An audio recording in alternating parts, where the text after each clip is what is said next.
In 1842, the most famous monster in London came from Missouri. Not a legend, not a story. An actual 30-foot skeleton standing in an exhibition hall in the middle of Piccadilly with enormous curved tusks and a name that sounded like something out of the Bible. Crowds paid to file past it. Newspapers wrote it up.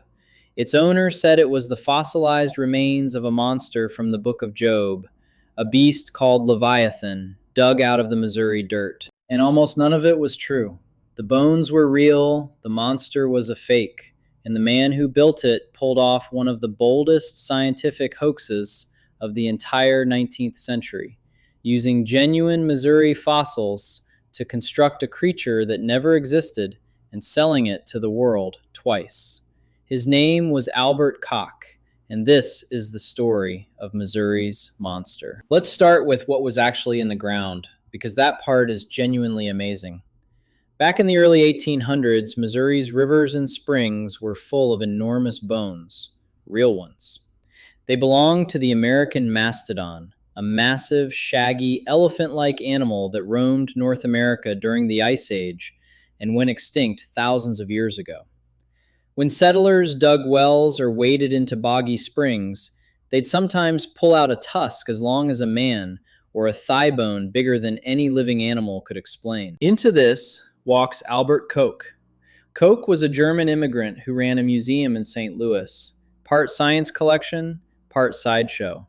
He was smart, ambitious, and had a showman's instinct for what a crowd wanted.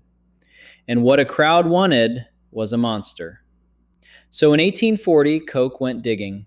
He worked several Missouri sites, but the big one was down in Benton County, along the Pomme de Terre River, where a spring had swallowed and preserved a trove of mastodon bones.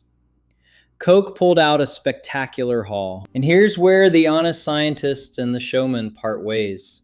Because what Koch had was the skeleton of a mastodon, an incredible find on its own. But a mastodon looks a lot like an elephant, and an elephant, frankly, isn't a monster. So Koch decided to improve on nature. He took his mastodon bones and he added to them. He collected extra pieces from other mastodon skeletons and worked them into the mount, padding out the spine with additional vertebrae to make the animal far longer than it ever was in life. He stretched it out to something like 30 feet. Then he came to the tusks, and this is the detail that gives the whole con away. On a real mastodon, those great tusks curve forward and up like an elephant's. Koch didn't want elephant. He wanted sea monster. So he mounted the tusks turned out to the sides, sweeping outward from the skull like horns. So the thing looked less like an animal you'd recognize and more like a beast that could have terrorized the ancient world. He gave his creation a name, the Missourium, and a story to match. This, he announced, was no mere elephant relative. This was a giant amphibious monster. Leviathan itself, the sea beast from the Book of Job, hauled up out of Missouri. And people believed him. He put the Missourium on display in St. Louis, and it was a sensation. In 1841, he sold his St. Louis showroom, packed up his monster, and took it on the road, first around America, and then across the Atlantic, all the way to London, to a famous exhibition space called the Egyptian Hall in Piccadilly. His Missouri monster became a hit in the capital of the British Empire, which was, it turned out, exactly the wrong place to bring a fake. Because London in 1842 was also the home of the single most powerful anatomist alive, a man named Richard Owen. Owen was the leading expert on fossil animals in the world. This is the same man who, a couple of years later, would coin the very word dinosaur. And Owen went to look at Missouri's monster. It took him about 5 minutes to see the trick. In February of 1842, Owen stood up in front of the Geological Society of London and calmly took the Missourium apart, not with a hammer, with facts. This was no sea monster, he explained. It was a mastodon, a known and ordinary Ice Age animal. And worse for Koch, it wasn't even one animal. It was a composite, several different mastodons stitched together with a spine artificially lengthened by extra bones and tusks deliberately mounted wrong to sell the illusion. The monster was manufactured. Koch, cornered by the best anatomist on Earth, eventually conceded. His Leviathan was a mastodon with a costume on. Now here's the twist that makes this story better than a simple con man gets caught. Because Richard Owen, having just publicly demolished the fake, did something you would not expect. He wanted the bones. The fraud was in how they'd been assembled, but the fossils themselves were a superb, scientifically valuable set of real mastodon remains. So Owen arranged for the British Museum to buy Koch's monster.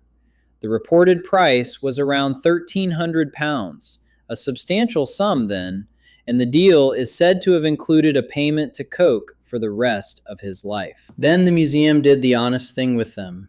They took the Missourium apart and rebuilt it correctly, as what it always was, a real American mastodon. Koch's fake monster became a genuine scientific specimen. The showman got paid, science got the bones, and the truth got put back together. You'd think a man would quit while he was ahead. Koch did not. A few years later, in 1845, he was back, this time claiming he'd unearthed the skeleton of a 114-foot sea serpent, which he named Hydrarchos, ruler of the seas. He toured that one too, to big crowds, and it was the exact same trick all over again. Real fossils faked into a monster. Those bones turned out to belong to a prehistoric whale, and Koch had strung multiple animals together into one impossible serpent. The experts caught that one too. So that's Albert Koch, a man who twice took real, remarkable fossils out of the ground and couldn't resist turning them into monsters. And it would be easy to end there, laughing at the old fraud. But there's a reason this story is worth telling straight, because underneath Koch's nonsense was something true and wonderful. Missouri really was full of Ice Age giants. Real mastodons really did walk this land, and their bones really are that big. Koch didn't have to invent a monster. He was standing on top of one the whole time. He just didn't trust the real thing to be amazing enough. That's the part he got wrong. The Missourium was a lie, but the mastodon under it, that was real. And to a kid in 1840 who'd never seen an elephant, a genuine Ice Age giant pulled from a Missouri spring was every bit the monster Koch was pretending to sell. He faked a beast the world had never seen, while forgetting he'd already dug up something better. The truth. Just the truth, 30 feet of it, standing in the Missouri mud.